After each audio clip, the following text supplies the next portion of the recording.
everybody, once again, it's BC Begley, and these are your news headlines for November the 3rd of 2022. President Biden implored voters to save democracy from lies and violence last night. That's right, warning that democracy itself was in peril. U.S. President Joe Biden called on Americans on Wednesday evening to use their ballots in next week's midterm elections to stand up against lies, violence, and dangerous, quote, ultra-MAGA election disruptors who are trying to, quote, succeed where they failed in subverting the 2020 elections.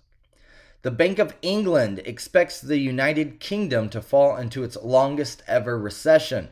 The Bank of England has warned that the United Kingdom is facing its longest recession since records began, as it raised interest rates by the most in 33 years. Trump's Mar-a-Lago resort was swarmed by cops and Secret Service agents over a trespasser. Former U.S. President Donald Trump's Mar-a-Lago resort was swarmed by cops today to deal with a trespasser. Officers said they were called to a complaint of a trespasser after a man refused to leave the property. Quote, "We responded, we issued a written warning for trespass, and the subject left the area." North Korea missile strikes escalate tensions amid fears of looming nuclear test. The White House warned on Tuesday that a nuclear weapons test could come, quote, at any time. Quote, "It's difficult to predict with any degree of certainty what the triggering event might be for Kim Jong-un to conduct any number of provocations that he has in recent weeks or he might in future weeks," John Kirby, a spokesman for the National Security Council, told reporters. Quote, "So I would say in general, our concern remains high and consistently about the potential for a nuclear test." Christian monastery, possibly predating Islam, was found in the UAE. An ancient Christian monastery that possibly dates back as far as the years before Islam spread across the Arabian Peninsula has been discovered on an island off the coast of the United Arab Emirates, officials announced on Thursday. Russia's invasion of Ukraine moves toward war of drones as winter looms. That's right, winter is coming, and Russian President Vladimir Putin's swift and severe response to an attack on his Black Sea fleet reflects a war that has increasingly been marked by a duel between long-range Russian missiles and Ukraine's innovative array of drones and truck bombs. Former Prime Minister Imran Khan shot in the foot in reported assassination attempt in Pakistan. Pakistan's ex-Prime Minister Imran Khan was shot in the foot at a rally on Thursday, according to an official from his party, which said the incident was an assassination attempt. Accused Paul Pelosi attacker David DePape could be deported after release from custody, the Department of Homeland Security says. The man accused of breaking into House Speaker Nancy Pelosi's home and attacking her husband with a hammer could be deported from the United States after he is released from custody, the Department of Homeland Security said on Thursday.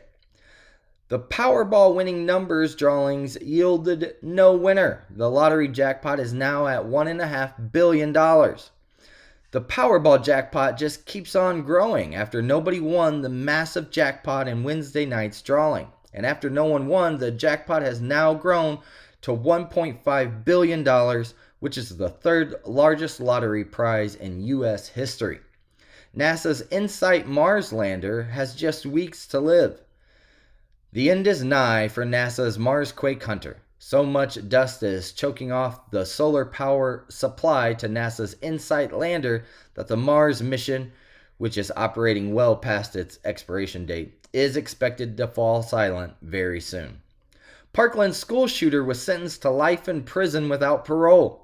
A judge in Fort Lauderdale, Florida on Wednesday formally sentenced Nicholas Cruz to life in prison without the possibility of parole for killing 17 people in the 2018 mass shooting at Marjorie Stoneman Douglas High School. Possibility for real scientific discovery, says U.S. steps in investigations into UFOs. The United States intelligence officials on Monday delivered an updated report on UFO sightings to Congress, parts of which are expected to be declassified and made available online later this week, It is the latest in a series of investigations from respected American institutions bringing UFOs into the mainstream. Warring parties in Ethiopia agree on permanent cessation of hostilities. The Ethiopian government and the Tigray People's Liberation Front have agreed to permanently end hostilities in a significant step toward ending the grinding war that has seen thousands of people killed, millions of people displaced, and millions of more left in urgent need of food assistance. Democrat Ryan distanced himself from the National Party in tight Ohio Senate race. Ohio Democrat Senate candidate Representative Tim Ryan on Thursday said he doesn't want help from his own National Democratic Party, telling CNN this morning that he doesn't, quote, really want them at this point. North Korea's suspected ICBM test fails, South Korean government source says. North Korea's suspected launch of its most powerful intercontinental ballistic missile failed on Thursday morning, according to a South Korean government source, as Pyongyang intensified its battery of missile tests against a backdrop of U.S. and South Korean military drills that had been scheduled to end on Friday.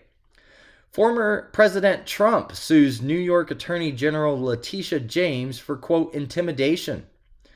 Former United States President Donald Trump has sued New York Attorney General Letitia James, accusing her of conducting a, quote, war of intimidation and harassment against him. Former presidential candidate Hillary Clinton said voters, quote, don't really understand the consequences of electing Republicans in the midterms. Hillary Clinton warned that voters may not appreciate what's at stake in the midterm elections, and alleging that Republicans are seeking to strip back welfare programs if given control of Congress. A Kansas mother who led ISIS battalion was sentenced to 20 years in prison. A Kansas mother who was convicted of leading an ISIS battalion was sentenced to 20 years in prison on Tuesday. Allison Fluke Erkgren, 42, pleaded guilty in June to expressing interest in carrying out terrorist attacks within the United States in support of ISIS on 6 separate occasions between 2014 and 2017, according to court documents unsealed in February.